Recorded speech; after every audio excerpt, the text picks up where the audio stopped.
હું અશોક મોદી આપનું સ્વાગત કરું છું કાર્યક્રમ વાસ્તુ એક મહાવિદ્યામાં, અને આપ નિહાળી રહ્યા છો અમારા GTPL ગુજરાતીની વિશેષ રજૂઆત કાર્યક્રમ વાસ્તુ એક મહાવિદ્યામાં. અને હંમેશની જેમ સ્ટુડિયોમાં વાસ્તુ ગુરુ સંતોષજી, આપનું સ્વાગત છે. નમસ્તે. દર્શક મિત્રો, લગાતાર આપના પ્રશ્નો મળતા હોય છે, અને વાસ્તુગુરુ જ્યારે આપણે છેલ્લા 2-3 એપિસોડથી આપણે ઓરાની જ્યારે વાત કરી રહ્યા છીએ, તો ઓરાને લઈને દર્શક મિત્રો અમે ખાસ ફોકસિંગ કર્યું છે, કારણ કે આપના જે પ્રશ્નો પણ અમને સમાધાન માટે મળ્યા છે, તો એ પણ લઈશું વચ્ચે. પરંતુ જે ઓરા એ બાબત શા માટે જાણવા જેવી છે, અથવા તો જરૂરી છે, મહત્ત્વની છે, એને લઈને આપણે વાત કરીએ તો એક થોડી ફરીથી માહિતી લઈ લઈશું આપણી પાસેથી કે ઓરા દ્વારા આપણે શું જાણી શકીએ છીએ. દર્શક મિત્રો, આપણે અશોકભાઈની ઓરા તમે લોકોએ લાસ્ટ એપિસોડમાં જોઈ હશે, અને એના કેવા સરસ કલર્સ છે. એમ દરેક વ્યક્તિ છે એની આજુબાજુ એવા અલગ અલગ કલર હોય છે, અને એ કલરને લઈ અને આપણી લાઈફની અંદર શું પોઝિટિવ થવાનું છે, શું નેગેટિવ થવાનું છે, એ બધી જ આપણને ઓરા દ્વારા ખબર પડે છે. બિલકુલ. એટલે તો કહેવામાં આવે છે કે વ્યક્તિ જે છે એને એની ઓરાને પાવરફુલ કરવી જોઈએ. આજે આપણે ઓકલ્ટ સાયન્સની જેટલી બી સિસ્ટમ છે, બરાબર, જેમ કે રેકી છે, પ્રાણિક હીલિંગ છે, ક્રિસ્ટલ થેરાપી છે, આ બધી સ્ટ્રીમની અંદર એક જ વાત કરવામાં આવે છે કે ઓરા ક્લિન્ઝિંગ, ઓરાને પાવરફુલ બનાવવી, ચક્રા જે છે તો ચક્રાને ક્લીન કરવા, ચક્રાને એક્ટિવેટ કરવા, ચક્રાને પાવરફુલ બનાવવા. તો આ દરેક વસ્તુ જે છે એ આપણી ઓરા સાથે કોઈને કોઈ રીતે કનેક્શનમાં છે. જેમ કે આપણે ગત એપિસોડમાં બી વાત કરી કે ભાઈ જે ભગવાનના પાછળ, ભગવાનના મુખ પાછળ જે તેજપુંજ છે એ દરેક વ્યક્તિ એ તેજપુંજ લઈને જ જન્મે છે. પણ હવે એ તેજપુંજને આપણે આપણી નેગેટિવ થોટ્સ, પોઝિટિવ થોટ્સને લઈને એને કાં તો આપણે ખરાબ કરી દઈએ છીએ, કાં તો ખૂબ જ વધારી દઈએ છીએ. એક એક્ઝામ્પલ આપણે લઈએ કે આપણા મુખ્યમંત્રી જે છે નરેન્દ્રભાઈ, એની તેજ જુઓ, એની ઓરા, એ જ્યાં ઊભા હોય ત્યાંથી કેટલા લોકોને એની ઓરાની અંદર લઈ અને એ જે કહેવા માગે છે, જે સમજાવવા માગે છે, એ વ્યક્તિને ઢાળી શકે છે. એટલે એવું કહેવાય છે કે ઓરા જે છે એના થકી આપણે એક તો સંમોહન, આપણી અંદર એક એવી મેગ્નેટિક એનર્જીને પ્રોડ્યુસ કરી શકીએ છીએ. સાથે સાથે વાતાવરણ જે છે એ આખું વાતાવરણ જે છે એને પણ પોઝિટિવ કરી શકીએ છીએ. આપણે જે જગ્યાએ જઈએ ત્યાં નોટિસેબલ આપણે થઈએ એવી એક પર્સનાલિટી આપણે જાતે કેળવી શકીએ છીએ. અને સાથે સાથે આપણી ઓરા જે છે જેટલી પાવરફુલ થશે એટલી એની રેન્જ વધશે. ચોક્કસ. અને જેમ જેમ એ રેન્જ વધારતા જઈશું એમ બ્રહ્માંડની જે ઉર્જા જે છે એ ઉર્જા પણ આપણને એવી જ રીતે મળતી રહે છે. એટલા માટે કહેવાય છે કે જે વ્યક્તિની ઓરા પાવરફુલ, એ વ્યક્તિ ઇટસેલ્ફ પાવરફુલ. ચોક્કસ. એટલે જીવનમાં દરેક વ્યક્તિએ એની ઓરા જે છે એ ઓરાને જે કહેવાય ને કે પાવરફુલ કરવી જોઈએ. હવે જૈનાલિઝમની એક સાથે વાત કરું તો જૈન શાસ્ત્રની અંદર જે આ ઓરાનું આખું જે ચેપ્ટર જે કહેલું છે, એ ચેપ્ટર ઉપર એ લોકોએ ખૂબ જ જે કહેવાય ને કે ભાર આપેલો છે. બિલકુલ. તો જૈનાલિઝમમાં એને કહેવાય છે લેશિયા, બરાબર. અલગ અલગ કલરની લેશિયા જે છે એ લેશિયા ઉપર જૈનના જે મહાત્માઓ છે એ ખૂબ જ ભાર આપે છે કે આ કલરની લેશિયા હોય તો વ્યક્તિ આવો થઈ જાય છે, કબૂતર કલરની લેશિયા હોય તો વ્યક્તિની અંદર નકારાત્મકતા આવે છે. તો એ લેશિયાને જે છે એને પણ ડિફાઇન્ડ જૈન શાસ્ત્રે ખૂબ સરસ કરેલું છે. અને એ ઓરા એ સેલ્ફ લેશિયા.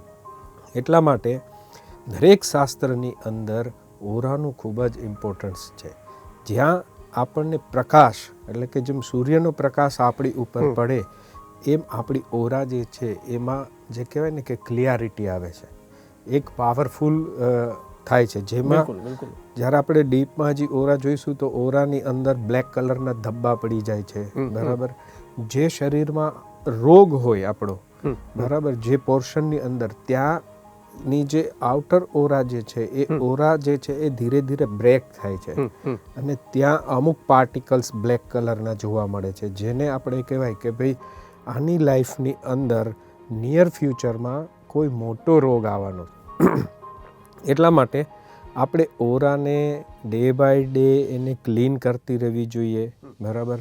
ઓરાને એકદમ પાવરફુલ કરવા માટે મેડિટેશન કરતા રહેવું જોઈએ. બ્રિધિંગ ટેકનિક્સ ઘણી બધી છે. એવા ઘણા બધા ટૂલ્સ જે છે ઓરાને ક્લીન કરે છે, જેમ કે ક્રિસ્ટલ્સ છે. આપણા વાસ્તુ મહાવિદ્યાની અંદર આપણે ઓરા ક્લિન્ઝિંગ સ્પ્રે છે, ઓરા ક્લિન્ઝિંગ સ્નાનાર્ક છે, જે ડ્રોપ્સ નાખીને નાહવાની વાત છે. તો એવી ઘણી બધી વસ્તુઓ જે છે જે આપણી ઓરાને ક્લીન પણ કરે છે અને પાવરફુલ પણ કરે છે. એટલે દર્શક મિત્રો, દરેક વ્યક્તિએ પોતાની ઓરાને ક્લીન કરવી જોઈએ, પાવરફુલ કરવી જોઈએ, એની ઓરા ફોટોગ્રાફી કરાવી અને એક વખત જોવું જોઈએ કે મારી ઓરાની અંદર એવા કોઈ પાર્ટિકલ્સ નથી ને, કોઈ નેગેટિવ ઝોન નથી ને, કે જેને લીધે નિયર ફ્યુચરમાં કોઈ એવી મોટી બીમારી આવી શકે. તો જે કહેવાય ને કે ભાઈ ઓરા ફોટોગ્રાફીનું પણ એક ઓપ્શન આપણી પાસે છે, તો એનો પણ આપણે બધા યુઝ કરી શકીએ. બિલકુલ. વાસ્તુગુરુ, તમે તમારી વાતમાં જ્યારે વાત કર્યું કે એક બ્લેક ઓરામાં પણ એક કલરની વાત કરી, બ્લેક, તો દર્શક મિત્રોના પણ આપણી પાસે ઘણા સવાલો છે કે એક વ્હાઇટ ઓરા, સફેદ ઓરા, એની માટે સવાલ છે. તો હું એમાં ઉમેરીને વાત કરું તો ઓરામાં બીજા કયા કયા કલર્સની વાત કરી શકીએ, અથવા તો કયા કલર્સ આપની ઓરા હોઈ શકે એની વાત કરીએ? જેમ કે આપણા શરીરની અંદર સ્થિત 7 ચક્રા, 7 ચક્રા છે, અને એ 7 ચક્રા જે છે એના કલર્સ અલગ અલગ છે. એ જ રીતે ઓરા જે છે એ અલગ અલગ કલર્સની હોય છે. જેમ કે લાલ કલરની ઓરા હોય, એના પછી ઓરેન્જ કલર, એના પછી yellow colour, green colour, blue colour, violet colour, Indigo colour, white colour. હવે આ જે કલર્સ છે સાથે સાથે એના મિક્સિંગ કલર્સ પણ આવે, બરાબર. હા. કોઈ વ્યક્તિને એક સાથે 2-3 કલરની ઓરા હોય, જેમ કે યલો કલરની જોડે એમને બ્લુ કલરનો પેચ આવતો હોય, અથવા તો ઇન્ડિગો કલરનો થોડું સાઈડમાં પેચ આવતો હોય. તો આ રીતના જે કહેવાય ને કે કલર્સના પણ મિક્સ થતા હોય છે. અને એ જ રીતે તમે જે પૂછો છો કે વ્હાઇટ ઓરા, તો વ્હાઇટ કલર જે છે એ એવું કીધું છે કે યુનિવર્સની અંદર એક વાયોલેટ કલર અને એક વ્હાઇટ કલર, એ કલરને આધ્યાત્મિક કલર કીધા છે. સ્પિરિચ્યુઆલિટી મેક્સિમમ એવી વ્યક્તિઓની આજુબાજુ સ્પિરિચ્યુઆલિટી જેવું વાતાવરણ હોય છે, અને એ ખુદ એ સ્પિરિચ્યુઅલ હોય છે. એટલે આપણે જોયું હશે કે કોઈ પણ સંતનો ફોટો જોશો તમે, બરાબર, કોઈ આધ્યાત્મિક ગુરુનો ફોટો જોશો કે કોઈ ભગવાનનો ફોટો જોશો, એમના ફોટાની પાછળ હંમેશા વ્હાઇટ કલરની જ ઓરા બતાવવામાં આવી છે. કારણ કે વ્હાઇટ કલર જે છે એ એક જ કલર એવો છે કે જે ડાયરેક્ટ યુનિવર્સ જોડે આપણને કનેક્ટ કરે છે, બ્રહ્માંડ જોડે કનેક્ટ કરે છે. એવી વ્યક્તિઓની અંદર ખાસ સ્પેશિયાલિટી શું હોય છે કે એ લોકો ટ્રાન્સપરન્ટ બહુ હોય છે, બરાબર, સેન્સિટિવ, એટલા જ સેન્સિટિવ હોય છે. અને એમનું જે વિઝન છે, બરાબર, એ વિઝન ખૂબ જ પાવરફુલ હોય છે. અહીંયા બેઠા બેઠા એ ઘણું દૂરનું પણ જોઈ શકતા હોય છે, અને નવા આઈડિયાઝ ખૂબ સરસ આપણને આપી શકતા હોય છે કે ફ્યુચરની અંદર આ કરવાથી આવા રિઝલ્ટ્સ મળશે. તો આવી વ્યક્તિઓને આપણે જે કહેવાય ને કે સ્પિરિચ્યુઅલ પર્સનાલિટી કહી શકીએ છીએ. તો મારી પાસે ઘણી વ્યક્તિઓ આવે છે ઓરા કરાવવા, તો એ બધા પૂછતા જ હોય છે કે ભાઈ વ્હાઇટ ઓરા કરવી હોય તો શું કરવું? બિલકુલ. હવે આ બધી વસ્તુ કરવાની નથી હોતી. જેમ જેમ તમે સાધના કરતા જાઓ છો, ચક્ર બેલેન્સિંગ કરતા જાઓ છો, એમ તમારી ઓરાના કલર્સ પણ એ ધીરે ધીરે ચેન્જ થતા જાય છે. અને જેમ જેમ કલર્સ ચેન્જ થશે એમ તમારું જે માઇન્ડ છે, બોડી છે અને સોલ, એ ત્રણ વસ્તુ જે છે એક પેરેલલ, એક કોમ્બિનેશનમાં આવશે, અને તમને જીવનમાં દરેક વસ્તુ બેલેન્સ કરીને આપશે. બિલકુલ. તો આ રીતના દરેક કલર્સ છે, આપણે એક એક કલર્સ ઉપર પણ વાત કરીશું એક એપિસોડમાં. ચોક્કસ. તો એમ દરેક કલર્સ છે એ દરેક કલરની એનર્જી અલગ છે, એની જે કહેવાય ને કે એવી વ્યક્તિઓની પર્સનાલિટી અલગ હોય છે, એમના વિઝન લાઈફના એ અલગ હોય છે, એમને જે કહેવાય ને કે કેવા પ્રોફેશનમાં જવું, એ બધી જ વસ્તુ અલગ અલગ ઓરાના કલર્સ ઉપરથી આપણે જાણી શકીએ છીએ. વાસ્તુગુરુ, તમે ખૂબ સુંદર વાત કરી કે જે કલર્સની સાથે જે એક એની જે ઉર્જા છે એની આપણે ઇન્ડિવિડ્યુઅલ એપિસોડ ક્યારેક કરીશું, અને એની સાથે જે સવાલ છે કદાચ ક્યાંક જે ન્યુમરોલોજી, નંબરોની પણ એક ઉર્જા ઓરાની પણ વાત કરીશું, એના માટે પણ સવાલ છે. તો દર્શક મિત્રો, એના માટે પણ આપણે એપિસોડ કરીશું. પરંતુ તમે આપણે આપણી વાતમાં વાત કરી કે જે કલર્સ એની સાથે ચક્રોની વાત કરી, તો ઓરા અને ચક્રોનો જે સંબંધ છે એ શું છે અને એને આપણે કેવી રીતે અનુભવાય છે એ થોડું ડિફાઇન કરીએ. આજે દરેક વ્યક્તિને ખબર તો છે જ કે ચક્ર શું છે, કારણ કે એટલું બધું સરસ આપણી પાસે પ્લેટફોર્મ છે જાણવા માટેનું. અને અત્યારે એટલા બધા લોકો જે છે એ રેકીની પ્રેક્ટિસ કરે છે, પ્રાણિક હિલિંગની પ્રેક્ટિસ કરે છે, ઓલ્ટરનેટિવ હિલિંગમાં પ્રેક્ટિસ કરે છે. એ લોકો પણ ગાઈડ કરતા હોય છે કે આપણા શરીર જેમાં ચક્રાસ હોય છે. બરાબર. પણ આપણું એક શાસ્ત્ર છે ષડચક્ર ઉપનિષદ. આ ષડચક્ર ઉપનિષદની અંદર 6 ચક્રા ઉપર મેઇન વાત કરેલી છે. આપણા શરીરની અંદર જોવા જઈએ તો 7 ચક્રા છે, અને આ 7 ચક્રા જે છે એ 7 ચક્રા મેજર ચક્રાસ છે, બરાબર. પછી એના પછી માઇનોર ચક્રા પણ છે, જે આપણા પગથી નીચે 3 ચક્રા છે અને માથાથી ઉપર 3 ચક્રા છે, બરાબર. આમ શાસ્ત્રની અંદર જ્યારે 72,000 નાડીઓની વાત છે, તો એ 72,000 નાડી આપણા ચક્રાસની જોડે કોઈ ને કોઈ રીતે એ સંકળાયેલી છે. એટલે એવું પણ ઘણી જગ્યાએ ડિફાઇન થયેલું છે, બરાબર, કે આપણા શરીરની અંદર ફક્ત 7 ચક્રા નહીં, 108 ચક્રા છે, બરાબર. મેજર અને માઇનોર એ બધા જ થઈ, અને દરેકનું કામ જે છે એ અલગ અલગ છે. પરંતુ આ બધા જ ચક્રા જે છે આપણા મેજર જે 7 ચક્રા છે એની જોડે કોમ્બિનેશનમાં છે. તો આપણે નીચે વાત કરીએ તો કે ભાઈ જે રૂટ ચક્ર, જે નીચે એને બેઝ ચક્ર કહેવાય છે, એને રૂટ ચક્ર કહેવાય. એના પછી બીજું જે ચક્ર છે જેને સ્વાધિષ્ઠાન ચક્ર કહેવાય. એના પછી ત્રીજું જે ચક્ર છે એને મણિપુર ચક્ર કહેવાય છે. હૃદય ચક્રને આપણે અનાહત ચક્ર કહીએ છીએ, જે હૃદયમાં સ્થિત છે. એના પછી જે છે વિશુદ્ધ ચક્ર, જે ગળામાં સ્થિત છે. એના પછી આજ્ઞા ચક્ર, જે આપણી બેઉ આંખોની વચ્ચે આજ્ઞા ચક્ર આવેલું છે. અને છેલ્લું જે છે જે સહસ્ત્રાર ચક્ર છે. સહસ્ત્રાર મીન્સ સહસ્ત્ર, એટલે કે 1000 પાંખડીઓનું જે બનેલી ચક્રા જે છે એને સહસ્ત્ર ચક્ર કહેવાય છે. આ 7 ચક્રાને આપણે સેન્ટર પોઈન્ટ કહીએ છીએ આપણા શરીરના. હવે આવા જ સેન્ટર પોઈન્ટની જ્યારે વાત કરીએ તો એવું છે મર્મ સ્થાન, બરાબર, જેને આપણે મર્મ પોઈન્ટ કહીએ છીએ. તો આપણા શરીરની અંદર અગેન 108 મર્મ છે. ઓકે. એ મર્મને જો આપણે સ્ટિમ્યુલેટ કરવામાં આવે તો જે કંઈ પણ રોગ જે છે એ રોગમાંથી આપણને મુક્તિ મળે છે. તો મર્મ ચિકિત્સા પણ એક બહુ મોટી ચિકિત્સા છે. એ પણ આપણા ચક્રાસ જોડે જોડાયેલી છે. આ 7 ચક્રા જે છે એને આપણે કહીએ છીએ 7 શરીર. અને આ 7 શરીરનું આપણું જે શરીર બનેલું છે એ 7 કલરની ઓરા છે. જેમ સૂર્યમાંથી 7 કલર નીકળે છે, જેને આપણે બધા જ ભણી ગયા છીએ, જાનીવાલી પીનારા કહીએ છીએ, જાંબલી, બરાબર, નીલો, પીળો. Yes yes. તો એ બધા જ કલર જે છે ઇન્દ્રધનુષના, એ જ આપણા શરીરની ઓરા છે, બરાબર. અને એ જ ઓરા આપણને કાં તો પાવરફુલ બનાવે છે આપણા વિચાર પ્રમાણે, કાં તો આપણને એ નકારાત્મક વિચારથી એ ઓરા જે કહેવાય ને સંકોચાય છે અને આપણને રોગ આપે છે. બિલકુલ બિલકુલ. તો આ રીતના ચક્રા અને ઓરા એ બેઉ જે છે એ સિંક્રોનાઇઝિંગનું કામ કરે છે. આ બેઉ એક સાથે જ્યારે મર્જ થાય છે ત્યારે જ આપણું શરીર જે છે ક્રાંતિવાન, ઉર્જાવાન, પાવરફુલ થાય છે. એટલા માટે કહેવાય છે કે આઉટર ઓરા જે છે એ વારે વારે બદલાઈ શકે, જેમ તમારો મૂડ છે એ રીતના બદલાઈ શકે. પરંતુ ઇનર ઓરા જે ચક્રાસ જોડે જોડાયેલી છે, ઇનર ઓરાને ક્લીન કરવામાં અથવા તો ઇનર ઓરાને પાવરફુલ કરવામાં ઓછામાં ઓછા 3 મહિના લાગે. બિલકુલ બિલકુલ. કારણ કે એ દરેક ચક્રા ઉપર જે કહેવાય ને કે એના મંત્રથી, એના ફૂડથી, એના કલરથી આપણે એને એનર્જાઇઝ કરવાના હોય છે.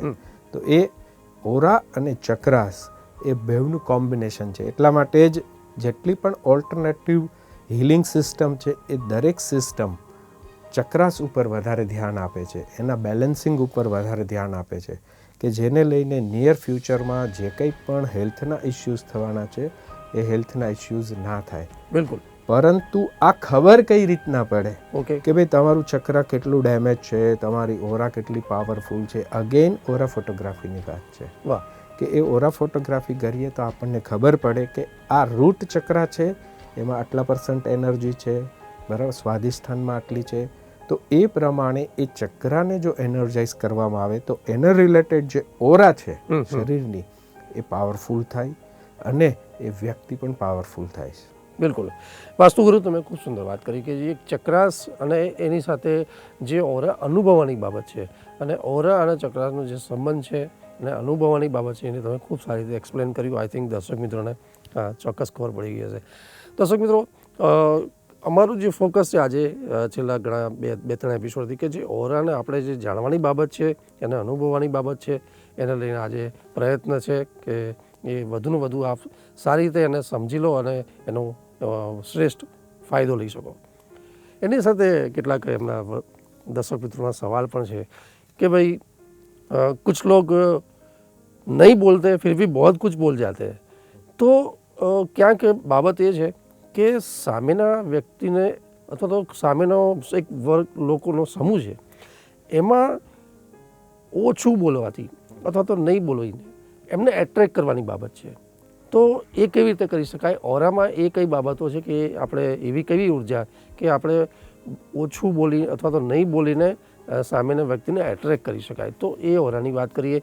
અને એની સાથે એક બીજો પણ એમનો સવાલ હતો કે સામેના વ્યક્તિની ઓરા જાણવી હોય તો એ કેવી રીતે? સામેની વ્યક્તિની ઓરાને કઈ રીતના જાણી શકાય, બરાબર, એની પહેલાં આપણે એ જાણવું જરૂરી છે કે આપણી જે ઓરા જે છે, બરાબર, એ ઓરાને આપણે કઈ રીતના જાણી શકીએ. બિલકુલ બિલકુલ, બરાબર. આપણને તો ખબર હોવી જોઈએ ને કે ભાઈ આપણી જે ઓરા જે છે એ કેટલી છે, બરાબર. એના માટેના ઘણા ઇન્સ્ટ્રુમેન્ટ પણ છે એ જાણવા માટેના. પરંતુ જ્યાં સુધી આપણે આપણી ઓરાને જાણીશું નહીં ત્યાં સુધી આપણે બીજાની ઓરાને નહીં જાણી શકીએ. એક સિમ્પલ, દર્શક મિત્રો, તમે બધા જ આ પ્રયોગ કરજો કે બંને હાથ ઘસ્યો, જોરથી ઘસો 1 મિનિટ સુધી, બરાબર, અને એવું વિઝ્યુલાઇઝ કરો કે આપણા જમણા હાથની અંદર શિવા શક્તિ છે, બરાબર, અને ડાબા હાથની અંદર જે છે એ શક્તિ છે, બરાબર. શિવ અને શક્તિ, આ બે શક્તિ છે.